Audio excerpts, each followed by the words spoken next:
Antara untung dan buntung, ranking FIFA Timnas Indonesia naik 30 tingkat dengan syarat.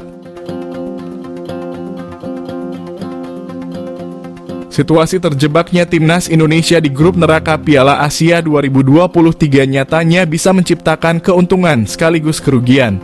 Grup neraka Piala Asia 2023 dipandang menjadi keuntungan Timnas Indonesia untuk mengatrol posisi di ranking FIFA.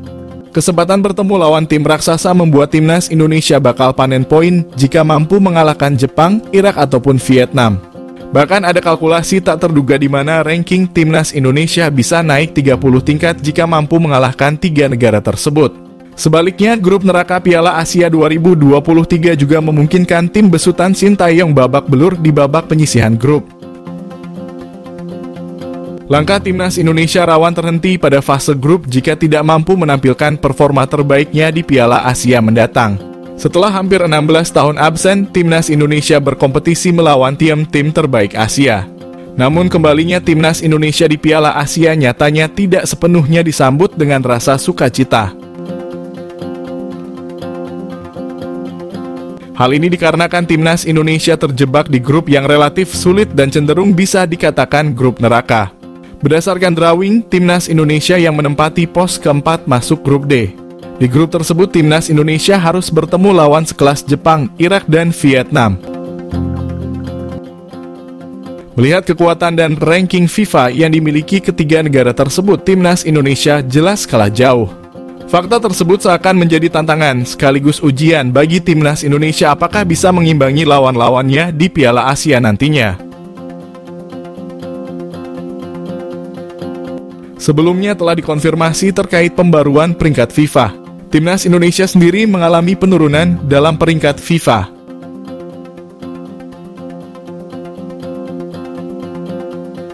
Timnas Indonesia resmi turun peringkat di ranking FIFA November 2023, gagal wujudkan misi PSSI. Timnas Indonesia resmi turun peringkat di ranking FIFA. Kepastian itu didapat setelah Federasi Sepak Bola Dunia mengeluarkan perhitungan ranking secara resmi untuk November 2023. Skuad Garuda turun satu posisi dari peringkat 145 ke 146 dunia karena kehilangan 5,81 poin di ranking FIFA. Penyebab skuad asuhan Shin Tae-yong kehilangan 81 poin imbas hasil buruk di dua laga awal grup F kualifikasi Piala Dunia 2026 zona Asia, yakni tumbang dari Irak dan imbang kontra Filipina. Timnas Indonesia bisa memperbaiki ranking FIFA mereka asalkan tampil mengejutkan di Piala Asia 2023, di mana Timnas Indonesia tergabung di grup D bersama Jepang, Vietnam, dan Irak.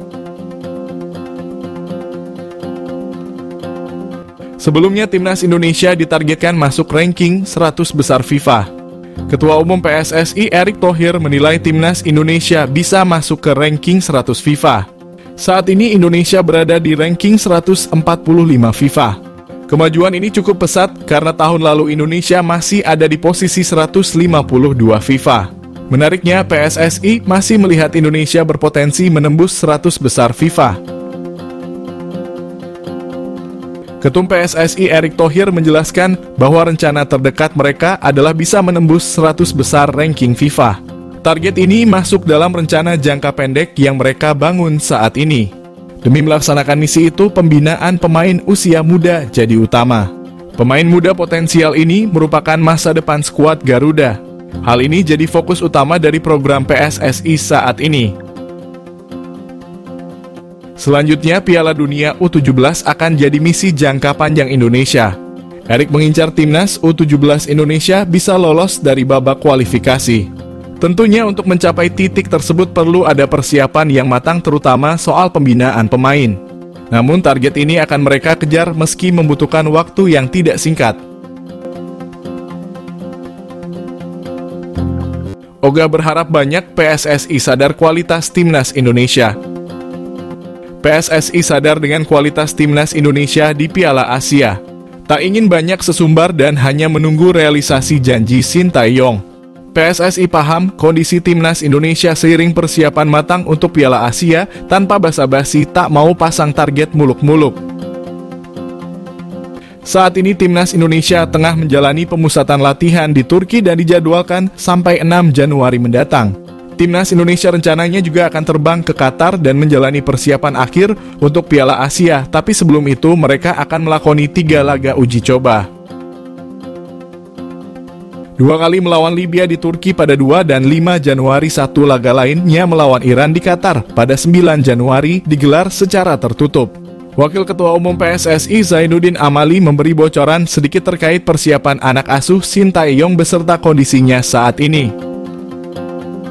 Diakui oleh Amali, Sintayong menerapkan latihan berat bagi para pemain baik dari segi fisik maupun taktikal. Seolah sadar dengan kualitas timnas Indonesia, Amali menegaskan PSSI enggan mematok target muluk-muluk di Piala Asia. Komunikasi PSSI dengan Sintayong terus dilakukan. Amali menyebut pihaknya memberi dukungan penuh untuk pelatih asal Korea Selatan itu. Soal target di Piala Asia, Amali menilai bahwa PSSI hanya akan menanti realisasi dari janji yang pernah diungkap Sintayong.